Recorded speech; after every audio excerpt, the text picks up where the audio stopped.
परमेश्वर को प्रसन्न होने के लिए, प्रभु को प्रसन्न करने के लिए सबसे पहले हमें अपने ऊपर का जो बड़े माता पिता का आज्ञा मानना जरूरी है। हमें देखना ही पड़ता है। जब तक हम उस आज्ञा को नहीं मानेंगे हम आशीषित नहीं होंगे। ये बात है। इसलिए परमेश्वर को प्रसन्न करने के लिए, परमेश्वर को खुश रखने के लिए, परमेश्वर से अगर हमको बरकत चाहिए, अगर आशीष चाहिए, तो हमें सबसे पहले अपने माता पिता का आज्ञा को पालन करना उचित है और मान्य भी है, और परमेश्वर का ये पहला आज्ञा भी है। इस चीज को जानना जरूरी। इसलिए उस आज्ञा, उस समय में मानव बातों को हमारा जीवन बनाने का काम शुरू होता है, प्रोसेस। माता पिता जब आज्ञा मानते हैं, हमारा जीवन बनने का प्रोसेस शुरू होता है। क्योंकि माता पिता परमेश्वर से डरता है, क्योंकि माता पिता को परमेश्वर यह कहता है तुम अपने बेटा बेटी को सिखाओ, अपने नाती पोती को तुम सिखाओ। इसीलिए परमेश्वर का भाई मानने वाला क्या होता है? माता पिता। इसलिए उस बात को सिखाता है, कहीं मेरा बेटा बेटी खराब राह पर ना जाए। एक बात मैं आपसे मेन बात मैं बोलना चाहता हूँ, परमेश्वर मेरे समय कौन सा नहीं चलता, मुझे परमेश्वर के समय कौन सा चलना है, नहीं रुकता। ये परमेश्वर ने बनाया। आप घड़ी को जितना भी आप पटको, ये दिन रुकता है? नहीं रुकता। ये समय रुकता है? नहीं रुकता। नहीं रुकता, ये चलता ही रहता है। इसीलिए परमेश्वर ने उस एंगल को अभी तक भी बनाए रखा और आगे भी नहीं चलता, तब तक बना ही रहेगा, बना ही रहेगा। इसलिए परमेश्वर के साथ चलना है तो हमें सबसे पहले समय को अहम हिस्सा बनाना जरूरी है हमारे जीवन की। समय सही पड़े तो हम लोग उस समय को उपयोग करने में चूकते हैं। पर्याप्त समय है। अभी छोटे छोटे बच्चों को स्कूल पढ़ने का समय है, माँ बाप को बच्चे को तैयारी करने का समय है, नाना नानी को अपने नाती पोती को बनाने का समय है, और बच्चे अपने माँ बाप के बातों को मानने का समय। हर एक चीज का समय, लेकिन हम लोग चुकते हैं। हम लोग माता पिता को कभी कभी अपने बच्चे को भी ये नहीं बोलते कि तुम ठीक करो, जैसा पढ़े रहने दो, जैसा चल रहा है वैसे चलने दो। नहीं, बच्चे को चलाने का आपको पहले, क्योंकि आप परमेश्वर का भाई मानना जरूरी है। इसलिए हम समय को उपाय करने में हम लोग चूकते हैं, इसलिए हम नहीं चूक रहे हैं। समय परमेश्वर ने दिया हुआ क्या है? चक्र है। इसको कोई भी ताकत नहीं रोक सकता। रोक सकता है? कोई भी ताकत नहीं रोक सकता। न अभी तक रुका है, न रुकेगा। इसलिए इस समय को उपयोग करने के लिए परमेश्वर ने हमें वो ये दिनचर्या दिया, समय दिया है। जब हम लोग वृद्धावस्था में पहुंचते हैं ना, जब हम मेरा आंख दिखना बंद होता है, क्या मैं उस टाइम बाइबल पढ़ने से होगा? क्योंकि मेरा आंख ही काम नहीं करता। जब मुझे ये समय सुनने का समय है, जब वृद्धावस्था में जब मेरा कहानी काम नहीं करता, उस टाइम सुनने से होगा? नहीं होगा। जिस टाइम में सुनना था उस टाइम में जब नहीं सुना, तो वृद्धावस्था में जाकर सुनने से कोई फायदा नहीं है। इसलिए अभी हमारे पास वक्त है, बहुत ही अच्छा वक्त है, बहुत ही अच्छा समय है। इसलिए हमको इस चीज को जानना चाहिए, भरपूर फायदा उठाना चाहिए। भरपूर बोलिए, भरपूर। इस समय का हमें भरपूर फायदा उठाना चाहिए। प्रार्थना करने का समय, प्रार्थना करने कीजिए। ये भरपूर समय को प्रार्थना करने का। जब वृद्धावस्था में पहुंचोगे ना, प्रार्थना तो परमेश्वर सुनता है, लेकिन आप उस प्रार्थना को लेके आगे तक नहीं बढ़ सकते, क्योंकि आप अपना बिस्तर तक ही सीमित रहेंगे। इसीलिए ये समय आप प्रार्थना करना, इस समय परमेश्वर से जुड़े रहना, इस समय परमेश्वर से बातें करना आपके लिए क्या है? सबसे लाभदायक। इसलिए इस समय को हमें नहीं चूकना चाहिए। आमीन? आमीन। नहीं चूकना चाहिए। इसलिए समय बहुत ही बहुमूल्य है। अगर समय में हम लोग पढ़ेंगे, लिखेंगे, समय में हम आज्ञाकारिता बनेंगे, समय में हम हर एक चीज करेंगे, तो परमेश्वर उस समय के लिए आशीष देने के लिए समय, मेरे समय के अनुसार परमेश्वर नहीं चलता। मैं पहले भी बोला, परमेश्वर अपने समय के अनुसार, अपने योजना के अनुसार चलता है। मेरे योजना और मेरा समय के अनुसार परमेश्वर नहीं चलता। इसलिए परमेश्वर ने हर एक चीज का समय दिया। अगर हम उपदेशक में देखेंगे, जिसके पास है तो पढ़ भी सकते हैं, मैं जो बोलते बोलते में पढ़ सकते हैं। उपदेशक में आप देखेंगे 3 में, तो हर एक बातों के लिए समय है। बाइबल में हमें क्या दिया है? सुझाव, हमें चिन्हित किया है, और हमें ये चेतावनी भी दिया है कि बाइबल, तुम समय के अनुसार नहीं चलोगे तो तुम्हारे जीवन में फलीफाप नहीं होगा। इसलिए परमेश्वर का सृष्टि भी नहीं, इसलिए तो ज्यादातर आदमी बीमार होता है। कल में लेखला चलना शुरू करेंगे तो वो मुसीबत हमारे ऊपर अपने आप आ जाएगा। इसीलिए तुम मेरे वचनों पे ध्यान दो और सुनो, और आज हो सकता है उसे और समय इंतजार मत करो।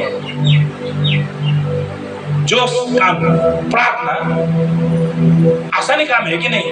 एक बिस्तर में जाके तो प्रार्थना करना है, एक आपने परमेश्वर का वचन बाइबल रीडिंग करना, ये भी कोई बोलने वाली बात नहीं है, वो आप कर सकते हो आसानी से। जब हो सकता है तो क्या बोलते हैं हम लोग, कल प्रार्थना करूंगा मैं, छोड़ो ना आज मैं मोबाइल देखता हूँ, मैं पिक्चर देखता हूँ, क्या कल प्रार्थना करूंगा? हम कल के लिए नहीं रह सकते। अच्छा, मैं आपसे एक क्वेश्चन करता हूँ, खाना के लिए हम कल के लिए इंतजार करेंगे?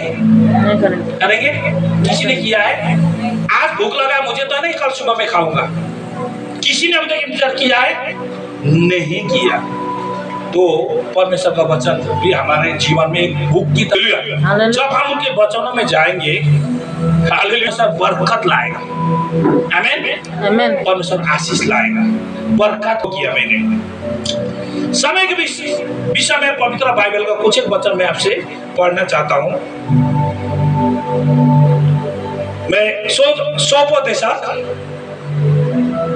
3:11 उसने सब कुछ ऐसा बनाया कि अपने अपने समय पर वही सुंदर होते हैं। अपने अपने समय पर वही हर एक चीज का समय है। परमेश्वर ने उपदेशक में हमने पढ़ा अभी, हर एक चीज का समय है। मृत्यु का भी समय है, जन्म लेने का समय है, काम करने का समय है, बोने का समय है, काटने का समय है, उखाड़ने का समय है, यहाँ तक कि हम लोग कपड़ा लगाते उसका भी समय है। हम बिस्तर में सोते टाइम क्या सूट बेल्ट लगा के सोते? हम लोग कोट लगा के सोते? बिस्तर में सोते टाइम नहीं सोते ना। जब हम कहीं जाते, किसी फंक्शन में जाते, या बाजार में जाते, या चर्च भवन में जाते, तो हम तैयारी होके जाते। हर एक चीज का क्या है? समय। तुम सोमवार से लेकर शनिवार तक काम करो, 6 दिन तक काम करो, और तुम 7 दिन मेरे भवन में उपस्थित होना। हालेलुया। ये परमेश्वर ने एक समय तोका हुआ है। तुम मेरे भवन में 7 दिन तुम मुझे महिमा करने के लिए उपस्थित होना। हम लोग 6 दिन काम में लगे रहते हैं, 6 दिन जो परमेश्वर ने कहा। और परमेश्वर ने उत्पत्ति में भी 6 दिन तक मनुष्य को बनाया, लास्ट में। हालेलुया। तब विश्राम लिया 7 दिन, वही मनुष्य ने परमेश्वर को महिमा किया। आमीन, हालेलुया। हर एक चीज का समय, इसलिए समय को हम लोग बहुत गंभीरता से देखना जरूरी है। देरी मत करो, समय रहती उम्र निकल जाएगा। मैं कीजिए, अभी आपके पास पर्याप्त समय है, विश्वास करने का समय है, प्रभु में जुड़ने का समय है, प्रभु को आराधना करने का समय है, प्रभु में प्रार्थना करने का समय है, बच्चों को सही बात सिखाने का समय है, बच्चों को सही लाइन में ले जाने का समय है, बच्चों को हर एक चीज से छुटकारा देने का समय, बच्चों से हर एक खराबी से छुटकारा देने का समय, बच्चों को सही शिक्षा देने का समय, नकारात्मक विचार विमर्श से दूर रखने का समय, यही समय। अगर इस समय में आप लोग नहीं करोगे, वो समय निकल जाएगा और आपको पछताना पड़ सकता है। क्योंकि मैं अनुभव करता हूँ, मेरे दोस्तों में से बहुत ऐसा दोस्त था जो बाप का बात नहीं मानता। मुझे याद है उस दिन का, उस टाइम स्कूल जाते थे, स्कूल से दरवाजे से भागता था, खिड़की से भागता था। अभी उनका हालत बहुत खराब है। मैं देखते जानता हूं उन लोगों को। मैं कल भी अपने शाम के टाइम में सेवाकाल में, घरेलू सेवाकाल में मैं यही बोल रहा था कि उस टाइम में मेरा दोस्तों ने मैं नेग्लिजेंसी किया था, माँ बाप को बात को नहीं माना था, इसलिए वो लोग का दशा ठीक नहीं रहा। कितनों ने अभी संसार में छोड़ के चला गया, क्योंकि गलत खान पान की तरफ उन्होंने अपने जीवन को यापन किया और बिताया। इसीलिए वो हमारे पास समय अभी भी, हालेलुया, तो महिमा हो सके मेरे चलने के लिए परमेश्वर ने मेरे ही भलाई के लिए करना है कि तुम्हारा भला हो।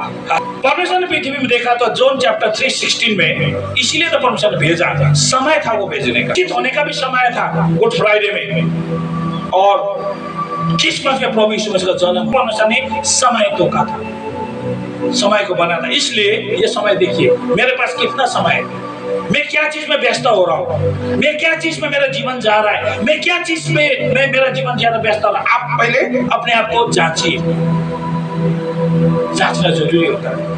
जब तक हम नहीं जांचेंगे हम उसका उपयोग नहीं कर सकते। कल किसने देखा? देखा किसी ने? नहीं देखा। कल के लिए किसी ने नहीं देखा। कल के लिए किसी ने नहीं देखा कल क्या होगा। आज कल के लिए, आज का दिन आपके लिए पर्याप्त दिया। 24 आवर्स, 24 घंटा आपको दिया है परमेश्वर ने। 24 घंटा आपको दिया है परमेश्वर ने, पर्याप्त दिया है। आज के दिन कल के लिए तैयारी करने का दिन आपको। तुम काम करो 6 दिन तो 7 दिन मेरे लिए पर्याप्त है। अगर आज मुझे पढ़ना है तो पढ़ना है, आज मुझे परमेश्वर का सेवाकार्य करना है तो सेवाकार्य करना है, आज मुझे प्रार्थना करना है तो प्रार्थना करना है, आज मुझे बच्चों को सही शिक्षा देना है, आज मुझे देना ही है। हम इसमें ढिलाई कतई नहीं बरत सकते ताकि उस नुकसान को झेल सके, क्योंकि कल आपका जीवन रहेगा कि नहीं रहेगा। इसलिए आपका बेटे बेटी भी यह ना बोल सके मेरे माता पिता ने मुझे कुछ नहीं बताया, ऐसे ही वो ध्यान रखें। इसलिए अगर माता पिता है तो आज अपने बच्चों को सिखाओ, और बच्चा है आज अपने माता पिता से शिक्षा लो ताकि कल आपके लिए धोखा ना हो। इसलिए कल का दिन किसी ने नहीं। इफिसियंस चैप्टर 15, 15, 16, 17 में लिखा है, इसलिए ध्यान से देखो कि कैसे चाल चलते हो, निर्बुद्धि के समान नहीं पर बुद्धिमानों के समान। आप तुम कैसे चाल चल रहे हो आज का दिन, बुद्धिमान के समान या निर्बुद्धि के समान?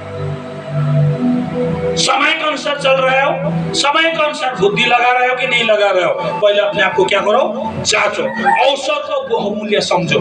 ये अवसर आज मुझे मिला है, हालेलुया, ये अवसर आज मुझे मिला है। परमेश्वर का वचन सुनने का अवसर मुझे मिला है, परमेश्वर का वचन दासों की तरह सुनने का अवसर मुझे मिला है, आज मुझे प्रार्थना करने का अवसर मिला है, आज मुझे जीने का अवसर मिला है। कल क्या जाने मैं जी पाऊंगा कि नहीं जी पाऊंगा। कल के दिन किसी ने देखा है? नहीं देखा ना।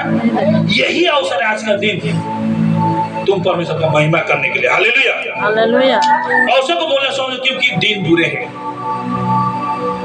दिन बुरे हैं, लोग बुरे हो चुके हैं, लोग बहुत कुछ हो चुके हैं। आज ही उस बात को निपटारा करो, आज ही खत्म करो। कल हो सकता है आप किसी काम में व्यस्त हो, नहीं आज ही मुझे प्रार्थना करना है, नहीं मुझे आज बाइबल पढ़ना है, आज मुझे तैयारी करना है। हफ्ते भर का शेड्यूल मैं कैसे मिलाता हूँ पता है? हफ्ते भर में व्यस्तता रहता हूँ, शरीर थक जाता है, काम करते करते शरीर थक जाता है, सभी का थक जाता है, लेकिन थोड़ा सा समय मिलता है मैं अपनी तैयारी करता हूँ वचन का। थोड़ा सा भी समय मिलता है मैं वचन का तैयारी करता हूँ, ताकि कल के लिए मुझे सोचेगा ना शनिवार तो मेरे पास टाइम है, मैं करूँ शनिवार ही उस दिन ही तैयारी करना पड़ता है। आमीन, आमीन।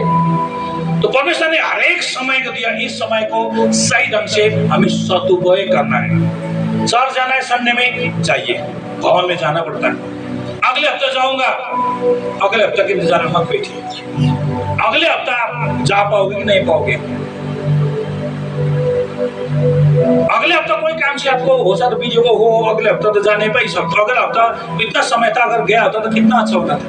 वचन देहदारी, हालेलुया। परमेश्वर को उपस्थिति में जाना, 1000 गुना लोगों से बातें करने से एक दिन परमेश्वर का भवन अगर बिताऊंगा ना, वो एक दिन मेरे लिए पर्याप्त है। हालेलुया, आशीष और बरकत का दिन है मुझे, हालेलुया। हमें बरकत आता है, उससे आशीष आता है, हालेलुया। इसलिए प्रार्थना के लिए बेहतर आज ही कीजिए, हर एक चीज आज ही कीजिए आज, क्योंकि आपको पर्याप्त समय मिला। कल आपके लिए वो समय मिलेगा कि नहीं मिलेगा नहीं बोल सकते, दिन बुरा है। आमीन, हालेलुया।